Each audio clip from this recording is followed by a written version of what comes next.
Саламатсыздар ма оқушылар? Бүгін біз сабағымызда бөліктеп интегралдау тақырыбын қарастырамыз. Яғни бөліктеп интегралдау деген қандай да бір екі функцияның көбейтіндісіне берілген интегралдарды айтамыз. Яғни u көбейтілген dv деген жағдай. Ол dv. Значит, бөліктеп интегралдаудың формуласы uv минус интеграл v du деген. Яғни осындай формуланы қолданамыз. Мысалы, бізде мынандай бір екі түрлі функция берілді. X көбейтілген синус x dx. X дегеніміз дәрежелік функция тұрған, синус x дегеніміз тригонометриялық функция. Бұндай жағдайларда біз қайсысын u деп аламыз, қайсысы dv болады. Осы нәрсеге назар аудару керек. Яғни біз u-ды анықтау үшін біз мынандай липед деген ережеге бағынамыз. Липед деген бұл ағылшындарда, бұл жердегі l деп отырғанымыз логарифмдер. I деп отырғанымыз бұл жерде олар деген дәрежелік функциялар. Немесе кей жағдайда бұл жерде кері тригонометриялық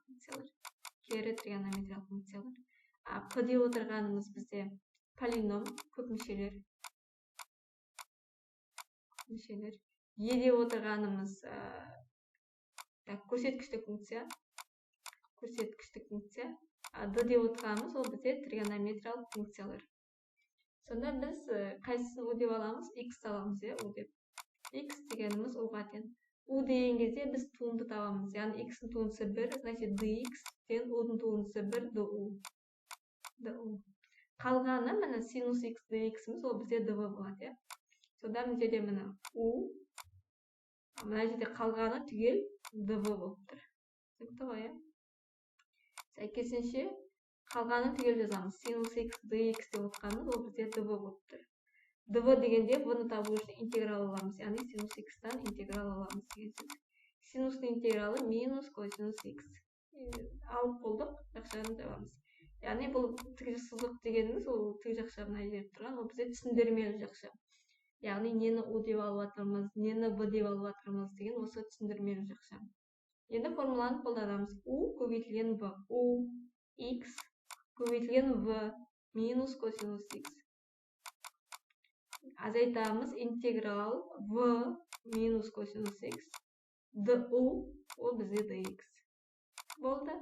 Сонда мына минус x косинус x болады. Мына минуспен ортаға шығып кетеді, плюс болады. Косинустың интегралы синус x.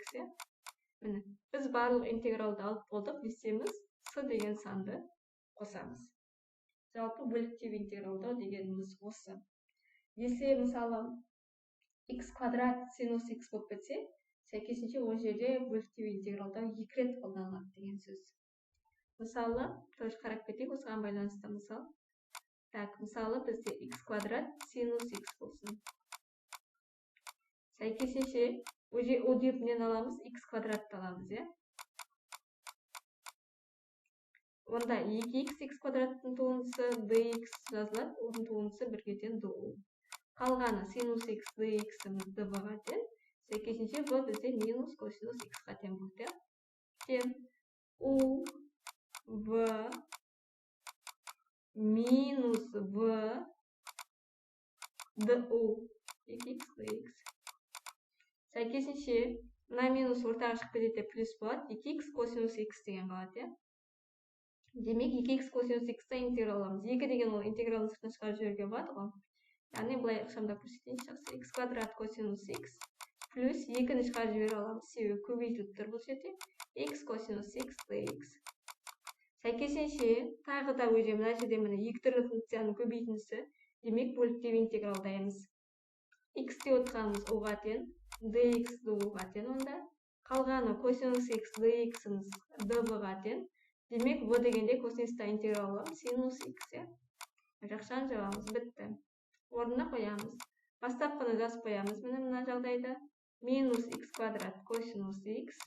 Қосамыз 2 көбейтілген. Енді мына жерде шатаспау үшін тік жақша жасайық. U v минус v du. Du деген бізде dx болды. Тең болады. Минус x квадрат косинус x қосылған 2 көбейтілген x синус x азайтамыз, синустың интегралы минус косинус, яғни плюс косинус x болып береді. Болды, жақшаны ашып шығамыз. Сонда минус x квадрат косинус x. Так, 2-ге көбейтеміз, 2x синус x плюс 2 косинус x. Барлығы шығып бітті. Демек не істейміз? С деген санды қосамыз. Түсінікті болар, иә? Біз бөліктеу интегралдың екі вариант қарадық, иә? Біріншісінде өзі бөліктеу интегралдаудың өзі, екінші жағдайда өзі екі рет бөліктейтін жағдайда қарадық, иә? Сонда мына жерде қарау керек, дәрежелік функцияның дәрежесіне байланысты. Мысалы, мында x дегенде дәреже 1-ге тең, иә? Сәйкесінше интеграл бірлет интегралда, бөліктеу интегралдауда біз бірлет қолдандық. Енді x-тің квадраты болып кеткен кезде ол жерде не істедік? Біз бөліктеу интегралдауда екі рет қолдандық. Яғни бастапқыда бірлет қолдандық, мына жерде қарасаңыз тағы бірлет қолдандық, иә? Осы жағдайларға назар аудару керек. Если x-тің кубы деп тұрса, біз уже 3 рет интегралдайтын едік. Сондықтан, қандай да бір осыған байланысты сұрақтарыңыз болса, комментарийға қалдырыңыздар. Келесіде тағы қандай сабақ көргілеріңіз келеді, тоже комментарийға жазыңыздар. Сіздердің айтқан запростарыңыз бойынша сабақ түсіндіруге тырысамын. Әзірге осы, сау болыңыздар.